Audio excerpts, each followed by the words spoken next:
ہوتی ہیں نارملی، یا تو وہ بڑا حسین ہوتا ہے، اچھا لگنے لگ جاتا ہے، یا بڑا مہربان ہوتا ہے، خیال رکھنے والا ہوتا ہے، یا وہ بڑا با کمال ہوتا ہے، اسپیشل ہوتا ہے، عام لوگوں سے ہٹ کر ہوتا ہے، اس لیے اس سے پیار ہو جاتا ہے۔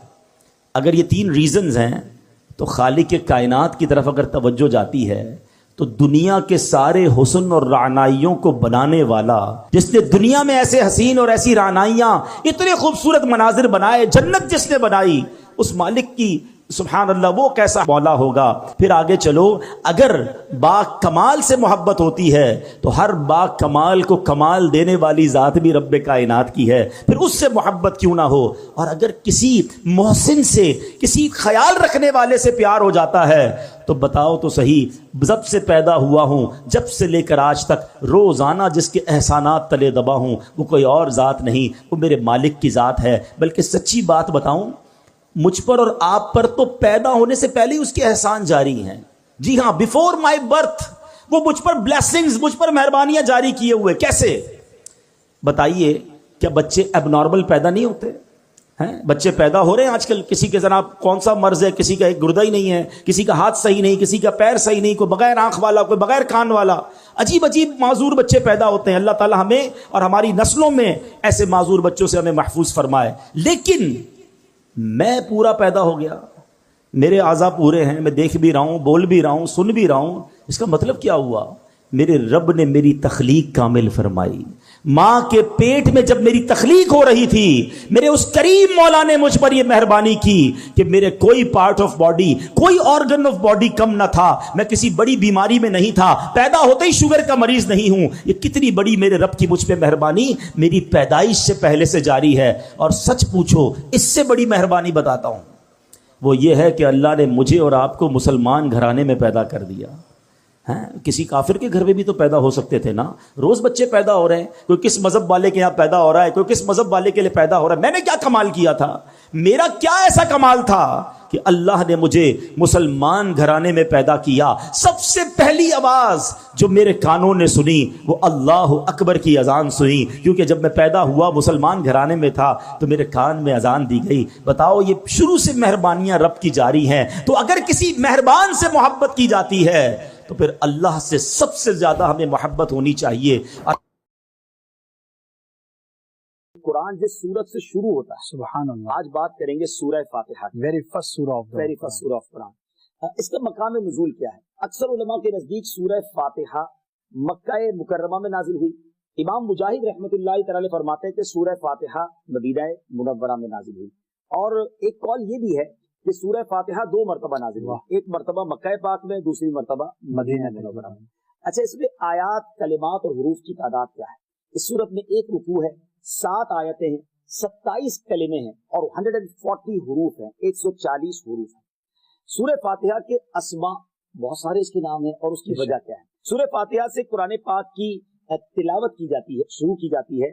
اسی سورت سے قرآن پاک لکھنے کی ابتدا کی جاتی ہے، اس لیے اسے فاتحۃ الکتاب یعنی کتاب کی ابتدا کرنے والی بھی کہتے ہیں، اوپننگ بک ہو گئی۔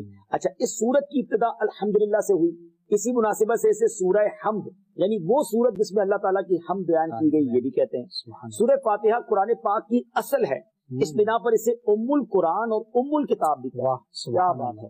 اور آگے چلتے ہیں، یہ سورت نماز کی ہر رکعت میں پڑھی جاتی ہے، اور یہ سورت 2 مرتبہ نازل ہوئی ہے، اس وجہ سے اسے السبع المثانی یعنی بار بار پڑھی جانے والی یا ایک سے زائد مرتبہ نازل ہونے والی 7 آیتیں کہا جاتا ہے۔ اچھا، دین کے بنیادی امور کا جامع ہونے کی وجہ سے سورہ فاتحہ کو سورہ کنز، سورہ وافیہ، سورۃ الکافیہ بھی کہتے ہیں، سبحان اللہ۔ اچھا، شفا کا باعث ہونے کی وجہ سے اس سورت کو سورۃ الشفا اور سورۃ الشافیہ بھی کہتے ہیں۔ اچھا، دعا پر مشتمل ہونے کی وجہ سے سورۃ الدعاء، سورۃ السؤال، سورۃ المناجات بھی سے۔ کتنے نام ہیں اس سورت کے، اور اتنی مختصر سورت ہے۔ اور ناظرین، ابھی آپ نے اس کے فضائل سننے، یقین کریں آپ فضائل پڑھیں گے نا یا سنیں گے تو آپ کا جی چاہے گا جب مجھے موقع ملے میں نے سورہ فاتحہ پڑھ لی۔ اچھا، عرب لوگوں میں نے یہ دیکھا، آپ کو بھی ہوا ہوگا اتفاق، کہ وہ بات بات پر مل کے کہتے ہیں فاتحہ پڑھیں۔ تو فاتحہ دعا میں بار بار پڑھنا اور کسی نیت کے ساتھ پڑھنا، سبحان اللہ، یہ بڑا اچھا معمول ہے۔ اب جو میں 1-2 حدیثیں بھی سنا دیتا ہوں تاکہ مزید سورہ فاتحہ کے فضائل، بلیسنگز پتہ چل جائیں۔ پہلی حدیث ہے بخاری شریف کی، سبحان اللہ۔ حضرت ابو سعید بن معلا رضی اللہ عنہ فرماتے ہیں میں نماز پڑھ رہا تھا تو مجھے نبی پاک علیہ الصلوۃ والسلام نے بلایا لیکن میں نے جواب نہ دیا. جب نماز سے فارغ ہو کر پیارے آقا علیہ الصلوۃ والسلام کی خدمت میں حاضر ہوا تو میں نے عرض کی یا رسول اللہ صلی اللہ علیہ وسلم میں نماز پڑھ رہا ہوں. پیارے آقا علیہ الصلوۃ والسلام نے فرمایا کیا اللہ تعالیٰ نے یہ نہیں فرمایا استجیبوا للہ وللرسول اذا دعاکم، اللہ اور اس کے رسول کی بارگاہ میں حاضر ہو جاؤ جب وہ تمہیں بلائیں. پھر ارشاد فرمایا کیا میں تمہیں تمہارے مسجد سے نکلنے سے پہلے قرآن کریم کی سب سے عظیم سورت نہ سکھا دوں؟ سب سے عظیم سورت. پھر آپ علیہ السلام نے میرا ہاتھ پکڑ لیا. جب ہم نے نکلنے کا ارادہ کیا تو میں نے عرض کی حضور آپ نے کچھ فرمایا تھا تو کہ میں ضرور تمہیں قرآن مجید کی سب سے عظمت والی سورت سکھاؤں گا. تو نبی پاک نے فرمایا وہ سورت الحمدللہ رب العالمین ہے، یہی 7 مثانی اور قرآن عظیم ہے جو مجھے عطا فرمائی. یہ قرآن کی عظیم ترین سورت میرے آقا علیہ الصلوۃ والسلام نے فرمایا. بہرحال اس کے بہت سارے فضائل ہیں. جو لوگ بیمار ہیں پریشان ہیں ذرا غور سے سنیے. نبی پاک فرماتے ہیں کہ سورہ فاتحہ ہر مرض کے لیے شفا. آپ سورہ فاتحہ پڑھ کے کسی مریض پہ دم کر دیں، اپنے اوپر دم کر دیں، مریض خود پڑھ لے، پانی پہ دم کر کے پی لیں تو انشاءاللہ امراض سے اس میں شفا ہے. ٹاپکس بہت سارے ہیں اس کے، ایک دو عرض کر دیتا ہوں. اس سورت میں اللہ تعالیٰ کی حمد و ثنا کا بیان ہے. اللہ تعالیٰ کے رب ہونے، اس کے رحمان الرحیم ہونے، نیز مخلوق کے مرنے کے بعد دوبارہ زندہ کیے جانے اور قیامت کے دن ان کے اعمال کی جزا ملنے کا ذکر ہے. صرف اللہ تعالیٰ کے عبادت کے مستحق ہونے اور اسی کے حقیقی مددگار ہونے کا تذکرہ. تو ماشاءاللہ سورہ فاتحہ کی کیا بات ہے. میں بھی نیت کروں اور آپ بھی نیت کریں کہ جب جب موقع ملے گا، میرا خیال ہے 2 منٹ لگتے ہیں بالکل فاتحہ پڑھنے میں، آسانی سے پڑھ سکتے ہیں، پڑھتے رہا یاد بھی ہوتی ہے، بچے کو یاد ہوتی ہے تو کیوں نہ اس کا ورد کرتے رہا. سبحان اللہ. مجھے اپنی اور ساری دنیا کے لوگوں کی اصلاح کی کوشش کرنی ہے انشاءاللہ عز و جل. حدیث قدسی ہے کہ جب میں اپنے کسی بندے کے بدن یا اس کے مال یا اس کی اولاد کی طرف کوئی سختی بھیجوں پھر وہ صبر جمیل کے ساتھ اس کا استقبال کرے تو قیامت کے دن مجھے اس سے حیا آئے گی کہ میں اس کے لیے میزان قائم کروں یا اس کا نامہ اعمال کھولوں. اللہ فرما رہا ہے مجھے حیا آئے گی کہ اپنے بندے سے اب کیا حساب لوں. جب آزمائش بھیجی تھی تو اس نے صبر کیا تھا، اس نے شکوہ نہیں کیا تھا. خدا کی قسم میں آپ سے پوچھتا ہوں میرا کوئی نقصان ہو جائے اور قیامت کے دن میرا نامہ اعمال نہ کھولا جائے، مجھے اللہ کی بارگاہ میں حساب نہ دینا پڑے، مجھے بتاؤ یہ دنیا کے حساب نقصان کی کیا حیثیت ہے اگر ادھر بخشا جائے. سنو تو صحیح، رب فرما رہا ہے کہ مجھے حیا آتی ہے کہ اس کے لیے میزان قائم کروں یا اس کا نامہ اعمال کھولوں. ارے یہ ساری دنیا کی دولت، یہ ساری دنیا کی آسائش ایک طرف، اگر قیامت کے دن حساب کتاب میں آسانی مل جائے، اللہ بلا حساب جنت میں داخل کر دے، اس سے بڑھ کر کوئی نعمت نہیں. مگر آج افسوس یہ ہوتا ہے کہ اگر کسی پر امتحان آتا ہے وہ اس امتحان میں فیل ہو جاتا ہے. اس حدیث میں ایک لفظ استعمال ہوا صبر جمیل کے ساتھ. اب یہ بھی بڑا مسئلہ ہے کہ لوگوں کو یہی نہیں پتا کہ صبر جمیل ہے کیا. لوگ کہتے تو بہت ہیں اللہ پاک آپ کو صبر جمیل عطا فرمائے. اب اس سے پوچھو بھائی صبر جمیل کی تعریف کیا ہے تو پھر تعریف نہیں پتا ہوتی. یہ کسی جمیل بھائی کا صبر نہیں ہے کہ جس کو صبر جمیل کہا جاتا ہے. صبر جمیل کی تعریف سمجھو. علماء کہتے ہیں کسی مصیبت زدہ اور غیر مصیبت زدہ کو برابر میں دیکھو مگر دونوں میں کوئی فرق نظر نہ آئے. یعنی چہرہ بھی نہ بتائے کہ وہ کسی مشکل میں ہے، اس کی عادتیں بھی نہ بتائیں کہ وہ کسی پرابلم میں ہے، یعنی اس کو دیکھ کر پتہ ہی نہ چلے کہ وہ بڑی مشکل میں ہے. فرمایا یہ ہے صبر جمیل. مگر آج ہمارا حال یہ ہے، ہمارا چہرہ بتا دیتا ہے بھائی خیر تو ہے، بڑی ٹینشن میں ہو، ہاں یار کیا کروں بس موبائل ٹوٹ گیا، ارے بھائی بڑی چہرے پہ بڑی ہوائیاں اڑ رہی ہیں، بس کیا کروں جناب آج 5000 روپے کھو گئے. 5000 روپے کھو جائیں، چھوٹا سا نقصان ہو جائے، ہمارا چہرہ بتا دیتا ہے کہ ہمارے ساتھ کوئی معاملہ ہوا ہے. صبر جمیل یہ ہے کہ دیکھ کر کوئی پہچان ہی نہ سکے کہ یہ بندہ کتنی مشکل میں ہے، چاہے اندر کتنی تکلیف میں ہو، دنیا والوں کو نہ بتائے کیونکہ وہ رب کا بندہ ہے، وہ اللہ کی بارگاہ میں فریاد کرے. یہ صبر جمیل ہے اور اللہ اسے ہم سب کو نصیب فرمائے. ایک بار دیکھ لے ساری زندگی ان کے حسن و جمال کے جلووں میں گم ہو جاتا ہے. جی ہاں وہ آقا جن کا آپ نے بھی اور میں نے بھی کلمہ پڑھا ہے صلی اللہ تعالی علیہ وسلم، وہ دکھتے کیسے تھے، وہ نظر کیسے آتے تھے، ان کا حسن کیسا تھا.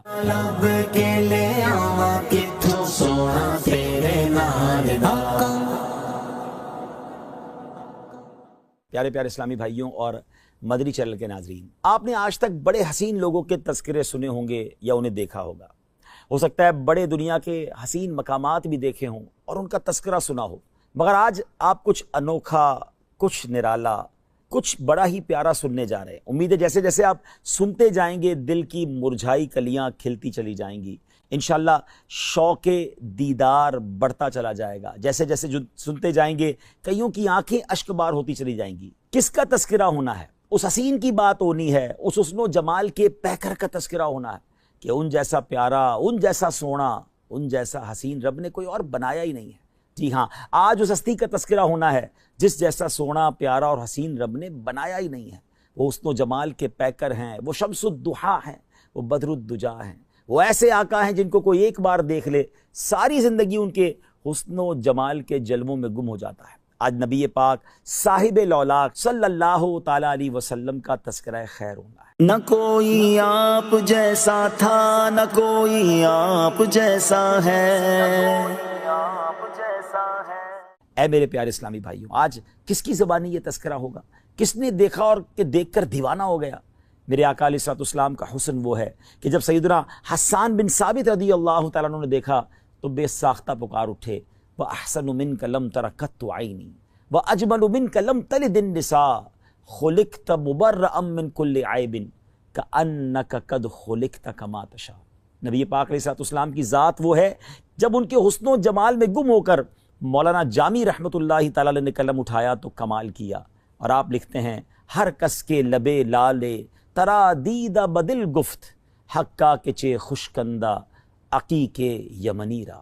وہ آقا ہیں کہ جب امام عشق و محبت اعلیٰ حضرت فاضل بریلوی رحمۃ اللہ تعالی علیہ نے آپ کے چہرہ انور کے تصور میں گم ہوئے تو کیا لکھتے ہیں، خامہ قدرت کا حسن دستکاری واہ واہ، کیا ہی تصویر اپنے پیارے کی سنواری واہ واہ. کہیں لکھتے ہیں، کاف گے سوہا دہن یا ابرو آنکھیں عین صاد، کاف ہا یا عین صاد، ان کا ہے چہرہ نور کا. جب مولانا حسن رضا خان صاحب نبی پاک علیہ الصلوۃ والسلام کے جلووں میں گم ہوتے ہیں تو پھر کیا خوب لکھتے ہیں کہ ایسا تجھے خالق نے طرح دار بنایا، یوسف کو تیرا طالب دیدار بنایا، کونین بنائے گئے سرکار کی خاطر، کونین کی خاطر تمہیں سرکار بنایا. مفتی اعظم ہند مصطفیٰ رضا خان صاحب رحمۃ اللہ تعالی جب قلم اٹھاتے ہیں تو کیا لکھتے ہیں کہ خدا کی سلطنت کا دو جہاں میں کون دولا ہے، تم ہی تم ہو، تم ہی تم ہو، یہاں تم ہو، وہاں تم ہو. اور پھر میرے شیخ طریقت امیر اہل سنت بانی دعوت اسلامی مولانا محمد الیاس عطار قادری دامت برکاتہ العالیہ جب قلم اٹھاتے ہیں، آقا کے جلووں کا تصور جماتے ہیں تو پھر کیا لکھتے ہیں، تیرا خلق سب سے بالا، تیرا حسن سب سے اعلیٰ، فدا تجھ پہ سب زمانہ، مدنی مدینے والے. پیارے اسلامی بھائیوں، آج اس ہستی کا تذکرہ کرنا ہے جس کا سارا عالم پروانہ ہے. جبھی تو مفتی اعظم لکھتے ہیں نا، تو شم رسالت ہے، عالم تیرا پروانہ، تو ماہ نبوت ہے، اے جلوائے جانانا. اے جلوائے جانانا، اے جلوائے جانانا. آئیے اس جلوائے جانانا کا تذکرہ سنتے ہیں. اور کس کی زبانی؟ جی ہاں، اس ہستی کی کہ جس نے ایک بار دیدار کیا، پھر جن الفاظ کے ساتھ تعارف پیش کیا. آج بھی سیرت کی کتابوں میں گویا سنہرے حروف میں وہ الفاظ لکھے جاتے ہیں، پڑھے جاتے ہیں. اگر آج واقعی آپ جاننا چاہتے ہیں کہ وہ آقا، جی ہاں وہ آقا جن کا آپ نے بھی اور میں نے بھی کلمہ پڑھا ہے صلی اللہ تعالی علیہ وسلم، وہ دکھتے کیسے تھے، وہ نظر کیسے آتے تھے، ان کا حسن کیسا تھا، تو آئیے اب تیار ہو جائیے، تصور میں گم ہو جائیے. پیکر حسن و جمال رسول بے مثال بی بی آمنہ کے لال صلی اللہ علیہ وسلم کا رخ زیبا کیسا تھا، سنتے ہیں سیدتنا ام معبد رضی اللہ تعالی عنہا کی زبان میں. ہجرت کا سفر ہے، نبی پاک علیہ الصلوۃ والسلام سیدنا ابو بکر صدیق رضی اللہ تعالیٰ عنہ کے ساتھ سفر پر رواں دواں ہیں. راستے میں وادی قدید کا مقام آتا ہے. ایک ضعیف خاتون ہے جو اپنے خیموں میں بیٹھا کرتی ہیں، آنے جانے والے مسافروں کو کچھ کھانے پینے کا سامان فروخت کیا کرتی ہیں. پیارے آقا علیہ الصلوۃ والسلام بھی اس خیمے پر پہنچتے ہیں، کچھ رقم دے کر کچھ کھانے پینے کا سامان خریدنا چاہتے ہیں. ان کے پاس کچھ نہ تھا، معذرت کر لی. نبی پاک علیہ الصلوۃ والسلام نے ان کے خیمے میں ایک بکری دیکھی جو بڑی لاغر تھی. اس کے تھن بھی سوکھے ہوئے تھے. میرے آقا علیہ الصلوۃ والسلام نے اجازت طلب کی کہ اگر آپ اجازت دیں تو اس بکری سے ہم کچھ دودھ نکال لیں. ام معبد یہ جانتے ہوئے کہ اس بکری نے دودھ نہیں دینا پھر بھی اجازت دے دی. پیارے آقا علیہ الصلوۃ والسلام نے اپنے مبارک ہاتھ ان تھنوں پر لگائے. ہاتھ کس کے تھے؟ وہ تھن دودھ سے بھر گئے. اتنا دودھ نکلا کہ سب نے خوب دودھ پیا، بلکہ سارے برتن بھی دودھ سے بھر گئے. ام معبد رضی اللہ تعالیٰ عنہ یہ معجزہ دیکھ کر بڑی حیران ہوئیں. میرے آقا علیہ الصلوۃ والسلام تو اپنا دیدار کروا کے چلے گئے، مگر ان کے سبحان اللہ گھر والوں کو دیوانہ بنا گئے، اس گھرانے کو اپنا دیوانہ بنا گئے. ابھی وہ ایمان نہیں لائے تھے. ابو معبد رضی اللہ تعالیٰ جب واپس آئے اور ام معبد کے جو شوہر ہیں گھر میں جب دودھ سے بھرے ہوئے برتن دیکھے تو پوچھتے ہیں کہ کون آیا تھا، یہ کیا معاملہ ہے؟ تو آپ فرماتی ہیں ایک مبارک آیا تھا. نبی پاک کا نام بھی ابھی انہیں نہیں پتا تھا، نام بھی نہیں پوچھا تھا، تو نام کہا. ایک مبارک ہستی تھی، ایک مبارک شخصیت تھے. کہا یہ تو بتاؤ وہ دکھتے کیسے تھے، ذرا بتاؤ تو صحیح وہ کیسے تھے. اے پیارے اسلامی بھائیوں، مدنی چینل کے ناظرین، اب سنیے میرے آقا کیسے دکھتے تھے، نبی پاک کا حسن و جمال کیسا تھا. ام معبد رضی اللہ تعالیٰ عنہ کے عشق بھرے انداز میں کس پیارے انداز میں نبی پاک کا رخ انور بیان کیا. آئیے الفاظ تو دیکھیے کیسے موتیوں کی مانند ہے. وہ کہتی ہیں رأیت رجلا ظاہر الوداع، میں نے ایک ایسی ذات دیکھی ہے جن کا حسن نمایاں ہے. ابلج الوجہ